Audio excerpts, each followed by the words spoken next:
Imagine you are standing in the middle of this.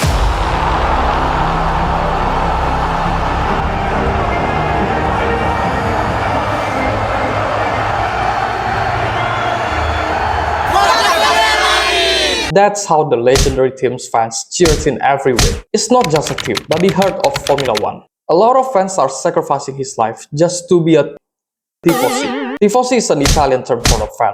You can find this also on football, especially the Italian league. But in Formula One, this term is used for someone who is a big fan of Ferrari. Sebastian Vettel says, everybody is a Ferrari fan. Even if they say they are not, they are Ferrari fan. It's me, Coco F1, and welcome to the wildest Formula One driver analysis you ever seen. It's really interesting if you are looking back to an old era when Ferrari still arose, beginning from Alberto Ascari until Michael Schumacher, fully dominant, and the crowd was cheering every time to show their pride. Now, the Ferrari dominance was replaced by the anger and the meme dominance. A fucked up master plan until the car's problem are happened so many times. Sometimes makes everybody mad and laugh, especially after they heard the engineer say, "Okay, copy that, we are checking it." A ghost bumps arise directly at that moment. Well, we still don't get it until now. Ferrari loves to give a roller coaster emotions for every Tifosi. When the team wins, they celebrate it. But if they lose, they cry together. It's happened so many times. So how do people still love this team, even though many crazy things are happening? Simple answer, it's actually begin from history. Yeah, how history can make the good racing? Listen to me now. Ferrari had a lot of history as a legendary team since its first time joined Formula One in 1950s. But why is this brand hit differently from the other team? It's not just because of his Prancing Horse, but there's a man from behind of the brand, Enzo Ferrari. This man created Ferrari because of his visions. Yeah, I want to build road cars to fund my passions on the track. You know what? His patience completely paid off. You can look back since 1951 when this team frequently won the Grand Prix with some of the legendary drivers. Alberto Ascari, Niki Lauda, John Surtees, until the most successful one, Michael Schumacher. Their trophy cabinet is unmatched. As of today, Ferrari holds the record for the most Grand Prix wins with over 240 victories, the most Constructors Championships with 16 titles, and the most Drivers' Championships with 15 titles. Siamo ero della Formula 1. That's how in deepest heart said from every Tifosi. This is the truth. Why? Ferrari is not just a racing team. He's an icon of pride and Italian identity that's brought to a global stage. When you see a red car drive across you, you are not just seeing a racing machine, but you will see a piece of history and the Italian spirit. That's why this team makes a home race in Monza feels like a national festival. If you're looking back on 2019 and 2024, there is an unforgettable celebration in Formula One when Charles Leclerc won the Ferrari home race. The tears and the emotions are floating along the track, combined with a sea of the red flags and the flare lighting up at that moment. When the Italian national anthem played, the voices from all Tifosi made the whole team are goosebumps.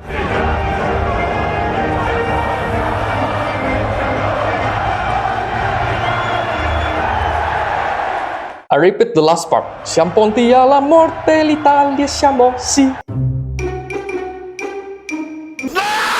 Even not the Italian, they can sing this song properly. The spirit is the craziest thing I ever see. The color, also an important thing to show their spirit. Ferrari color is red, or known as a rosso corsa. It's actually not a random choice. It was the official international racing color for all Italian entries in the early days of Grand Prix racing. When the other team is trying to adjust their livery color based on the sponsor, Ferrari has that kind of response. Yeah, we don't care about it. It's our responsibility to introduce red as the iconic team colors of their brand. This color basically is a formal promise for all Tifosi to represent a spirit, brave, and a speed as the team identity. Tifosi say the color basically is on everywhere, from the helmet, paddock, and their heart. If you see most Tifosi love to wearing red merchandise, this culture also passing down to the young generations. The question is how it can be sustainable. You know what? It's not just because they fear of missing out. It's actually called loyalty. The loyalty from Tifosi creates an emotional attachment that defies conventional sporting rationality. Supporting Ferrari is like supporting a family. You celebrate a victory. It is like you are joining the race and you also feel the loss personally. It also makes me think, why every Formula 1 driver like Sebastian Vettel and Lewis Hamilton want to be a part of the Ferrari team, since they had a good career on the previous team as well? The answer is simple: validations.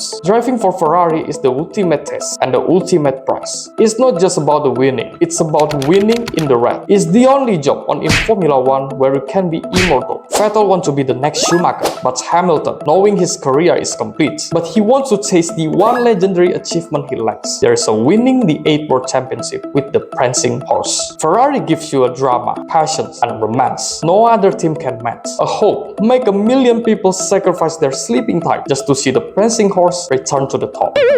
But of course, a deep love can always carry a heavy counterweight. Now, let's pivot from the glory and the dive into the pain, the memes, and the frustrations being a modern Tifosi. Welcome to the era of the master blend. Sometimes the oldest one is not that bad if we compare it to the newest one, as we know as the modern Tifosi era.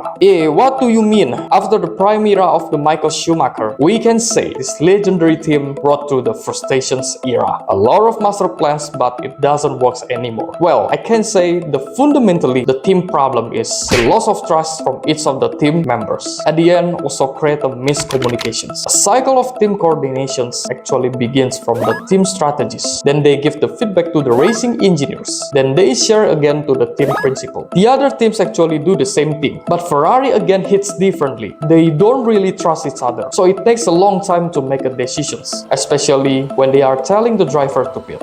Guys, we need to switch the medium tire now. These are gone. I'm losing so much time. Negative, we must stick to plan B to ensure we don't lose the track position to the car behind. We are not really sure on this. The tire degradations data is still ambiguous. The rubber looks okay on the telemetry. So what? Makes a decision now. What's the call for this lap? Yeah, let's postpone the decision. We will assess the situation for one more lap. Take out for now. Stand by on the pit stop. Whew, copy that. Well, the Red Bull is already past me. Brilliant work, guys. Brilliant work, guys. That's how they work. One funniest thing that most people say about Ferrari. Ferrari is like a roller coaster with no reliable brakes. They will be good on the Friday and little bit down on the Saturday and go to the downfall on Sunday. Amazing. This is the ritual of the modern Ferrari, and mostly Charles Leclerc always the victim of it. Let's see a few races that happened in 2022 when Charles Leclerc is leading the World Championship. In Monaco Grand Prix, Charles Leclerc took the pole positions and he also had a really good start at that moment. He led his home race until lap 22 before Ferrari told him to the pit stop. Ferrari plans to do a double stack, but they lose the time management. In these conditions, it must pit Carlos Sainz first, so Leclerc still had a long gap to lead the race after the pit. When Leclerc entered the pit lane, Ferrari create a panic exchange and tell him to stay out. And box now, box now, box for hard. Stay out, stay out, stay out. Fuck! Why? What I'm doing? Tire, position 5. At the end of the race, Sergio Perez won the Monaco Grand Prix, while Leclerc only finished on P4.